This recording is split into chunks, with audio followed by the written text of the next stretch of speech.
네, 안녕하세요. 저는 티오리에서 여름을 보냈던 권민재입니다. 그동안 오픈 TRS에서는 주로 기술과 관련된 어려운 세미나들을 다뤘던 것으로 알고 있는데, 오늘은 약간 가볍게 티오리 여름 인턴 생존기를 TRS에서 이야기하고자 합니다. 먼저 제 소개를 하자면, 저는 포항공과대학교, 일명 포스텍이라고도 하죠. 컴퓨터 공학과에 재학을 하고 있고요. 해킹 동아리 플러스에서 활동을 하고 있습니다. 아직 실력이 많이 모자라긴 하지만 웹 해킹을 중점적으로 공부를 하고 있습니다. 저는 아직 학부 3학년인데 좋은 기회를 만나서 올해 여름에 2달간 티오리에 인턴으로 다녔습니다. 본격적으로 제 인턴 일지를 들춰보기 전에 여러분께 간단한 질문을 하나 드리고자 합니다. 티오리에 대해서 궁금하신 거 없으세요? 제가 이런 질문을 하면 아마 많은 사람들이 쉽게 많은 질문들을 하실 겁니다. 티오리에는 어떻게 입사할 수 있나요? 티오리는 어떤 회사인가요? 정말 똑똑한 사람들이 많나요? 이런 질문들 말이죠. 그런데 저는 아무것도 답하지 못했습니다. 오늘은 제가 차마 꺼내놓지 못한 궁금증들에 대한 답을 찾아가는 과정을 이야기하려고 합니다. 5월 초였습니다. 첫 출근을 하기 전에 임준호 연구원님, 강우원 연구원님과 함께 간단한 미팅을 가졌는데요. 좋은 기회로 이 티오리에서 인턴을 하게 되어서 저는 이 미팅에 가기 전까지는 사실 티오리에 다닌다? 라는 이 사실이 조금 실감이 나진 않았어요. 제가 잠시 티오리에서 일하는 동안 어떤 직무를 맡으면 좋을지 대화해보는 목적으로 이 미팅에 초대를 받았습니다. 미팅에 사실 약간 늦었습니다. 그래서 같이 저녁을 먹으면서 미팅을 진행했는데요. 그날 두 연구원님들로부터 가장 많이 들었던 질문이 티오리에 대해서 궁금한 거 있으세요? 였습니다. 정말 많이 물어보셨어요. 그래도 티오리 사람들과의 좀 첫 만남이었던 만큼 바보 같은 질문은 하고 싶지 않았습니다. 그래서 마음속에서 떠오르는 여러 질문들을 고르다 보니 아무 질문도 하지 못했더라고요. 오히려 조금 더 바보 같아진 기분이었습니다.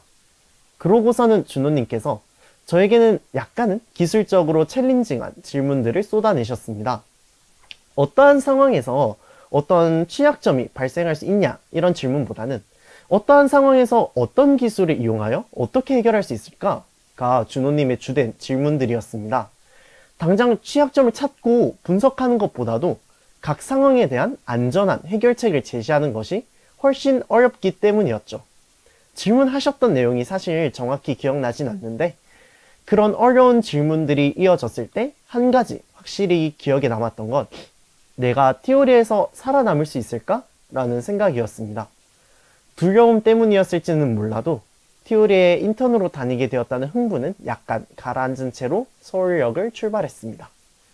얼마 후 제 메일함에는 오퍼레터가 도착해 있었습니다. 6월이 되었습니다.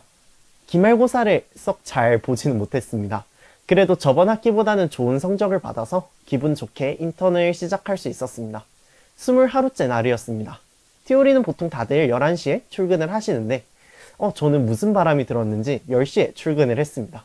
저는 회의실에 앉아서 대표님을 기다렸는데요. 대표님이 허겁지겁 이제 오시는데 너무 죄송했습니다. 보통 티오리의 온보딩은 2달 정도 걸린다고 하는데 제 인턴 기간이 2달에 불과했기 때문에 저는 첫 출근한 날에 초고속 온보딩을 받았습니다.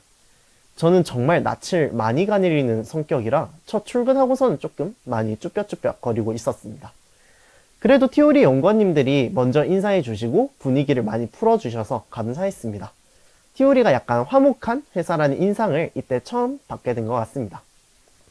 제가 맡게 될 프로젝트는 대략 7월쯤부터 시작이었기 때문에 저는 잠시 드림의 컨텐츠를 검수하는 일을 가볍게 맡았습니다. 검수를 다 마치기 전에 정말 날것을 드림의 컨텐츠를 처음 보게 되었는데 진짜 드림에게 정말 많은 시간이 들어간다는 걸 알 수 있었습니다. 제가 사실 조금 글을 쓰는데 예민한 편이라서 그런지는 몰라도 커리큘럼의 표현에 정말 많은 수정을 가했습니다. 잠깐의 피드백 과정이었지만 티오리에서 정말 많은 시간과 인력을 투자해서 드림의 컨텐츠를 제작하고 있다는 사실은 충분히 알 수 있었습니다.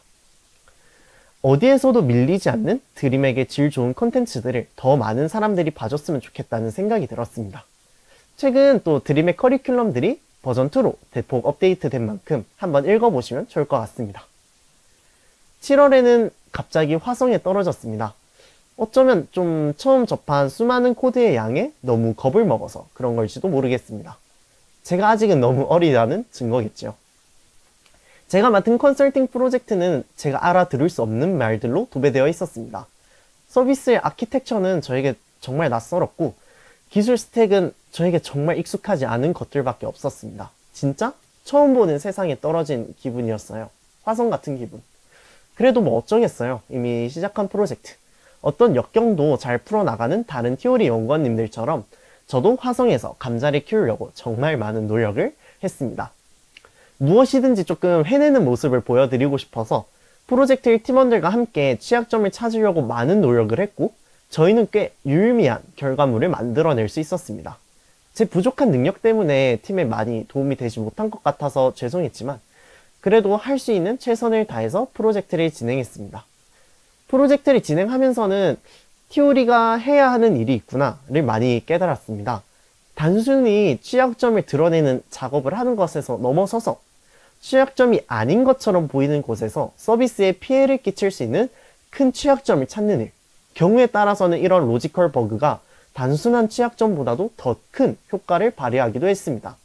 논리적으로 잘못된 부분들을 찾는 것은 사실 저에게 있어서는 그동안 CTF와 같은 활동에 집중해왔던 저에게 좀 익숙하지 않은 일들이었습니다. 아니면은 제 논리력이 너무 부족한 탓이었겠죠. 서비스의 구조를 이해하고 논리적인 흐름에서 취약점을 찾아보도록 노력해야 한다는 사실은 이번 프로젝트를 위해 부딪히면서 배운 가장 중요한 가치였습니다. 저에게는 꽤나 챌린징한 프로젝트였지만 함께하는 다른 연구원님들 덕분에 즐겁게 프로젝트를 진행할 수 있었습니다.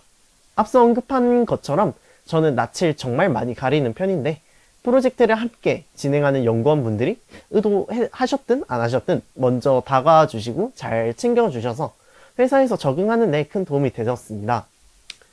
그리고 7월에는 드림액 CTF에 문제도 출제를 했었는데요. 연구원분들 중에서 무작위로 출제진을 선정했는데 제가 선정이 됐더라고요. 저는 시즌 1 라운드 11에 문제 하나를 추가했습니다. 문제를 만드는 기간 중에 구글 CTF가 있었는데 구글 CTF에서 영감을 받아서 만들던 문제를 약간 수정했습니다. 문제를 만드는 동안 컨설팅 프로젝트에 많이 집중하지 못해서 다른 연구원분들께 죄송했습니다. 그래도 저는 제가 나름 문제를 괜찮게 만들었다고 생각을 해서 약간 만족을 하고 있습니다. 물론 모자란 부분도 있겠지만요. 많은 사람들이 드림액에서 제 문제를 재밌게 풀어주시기를 바라는 중입니다. 8월에는 결말을 준비했습니다. 제가 맡은 컨설팅 프로젝트도 막바지에 다다랐다는 뜻이죠. 막바지로 갈수록 분석해야 하는 취약점들은 더욱더 터프해졌고요. 이해하기 위해서는 더 많은 시간과 노력이 필요했습니다. 이 시간들이 힘들지 않았다고 말하면 거짓말이겠죠. 물론 힘들었습니다. 하지만 저 스스로에게는 컨설팅에 투자한 힘든 시간들이 오히려 저에게 동기를 부여하는 좋은 원동력이 되었던 것 같습니다. 얼마 안 되는 기간 동안 남아있는 넓은 영역에 대한 점검을 수행했고 사실 저 스스로에게는 약간 만족스럽진 않았지만 유의미한 결과를 끄집어냈습니다. 채 끝나지 않는 이 프로젝트의 끝을 잡고 최종 보고서를 묶었습니다. 첫 프로젝트였던 만큼 최종 보고서를 PDF로 뽑을 때는 저 나름대로는 꽤나 감동적인 순간이었습니다. 꽤 좋은 결말이었어요. 최근 티오리에서는 드림액 엔터프라이즈를 런칭했습니다. 이미 아실 분들도 계시겠지만 드림액 엔터프라이즈는 쉽게 이야기하면 기존 드림액의 엔터프라이즈 전용 컨텐츠들 뿐만 아니라 수강생들을 관리할 수 있는 기능도 추가된 기관을 위한 드림액이라고 할 수 있습니다. 남은 인턴 기간에는 이 드림액 엔터프라이즈 독점 컨텐츠를 열심히 제작했습니다. 인턴 기간이 2주밖에 남지 않아서 무엇을 해야 할지 고민하다 고른 업무였는데 제가 만든 컨텐츠들이 티오리에 도움이 되는 방향이 되었기를 바라는 중입니다. 엔터프라이즈 독점 컨텐츠로는 크게 엔터프라이즈 회원들에게만 제공되는 커리큘럼과 워게임 문제들이 있는데요. 저는 이 중에서 워게임 문제들을 2개 추가했습니다. 기초적인 개념을 좀 다시 한번 복습해 볼 수 있도록 하는 그런 문제들을 출제를 했는데요. 나름 제 생각에는 괜찮은 문제를 만든 것 같은데 다른 분들은 어떻게 생각하실지 잘 모르겠네요. 이게 티오리에서의 제 마지막 업무였습니다. 여러분께 이제 다시 질문을 드리고자 합니다. 티오리에 대해서 궁금하신 거 없으세요? 차마 말하지 못했었던 바보 같은 질문들을 포함해서 많은 질문들에 대한 답을 인턴을 통해 저 스스로 직접 찾을 수 있었습니다. 티오리에서 가장 핵심적인 업무라고 할 수 있는 컨설팅과 드림에게 참여해 보면서 직접 질문에 대한 답을 찾아가는 과정은 저 스스로에게 꽤나 의미 있는 장면들이었습니다. 티오리에서 인턴을 지내면서 티오리에게 그리고 저 스스로에게도 앞으로 보완할 거야? 라는 질문을 정말 많이 던졌었는데 이 질문에 대한 답도 인턴을 통해 조금 정할 수 있었던 것 같습니다. 짧은 기간에 성급하게 내린 답일 수도 있겠지만요. 제가 어떤 답을 선택했는지는 5년 뒤쯤에 확인하실 수 있지 않을까 감히 생각해 봅니다. 티오리에 끊임없이 질문하는 학생 여러분들이 티오리에서의 인턴십을 통해 직접 답을 찾아보시면 좋을 것 같다는 생각이 들었습니다. 제가 언제나 하는 말이 있습니다. 사람이 모든 일을 다 기억하기란 쉽지 않은 일이더군요. 제가 인턴을 하면서 얻었던 경험들을 가장 천천히 잊어버리기를 바라면서 이만 발표를 줄이겠습니다. 티오리 연구원 여러분들께 다시 한번 감사드립니다. 권민재였습니다.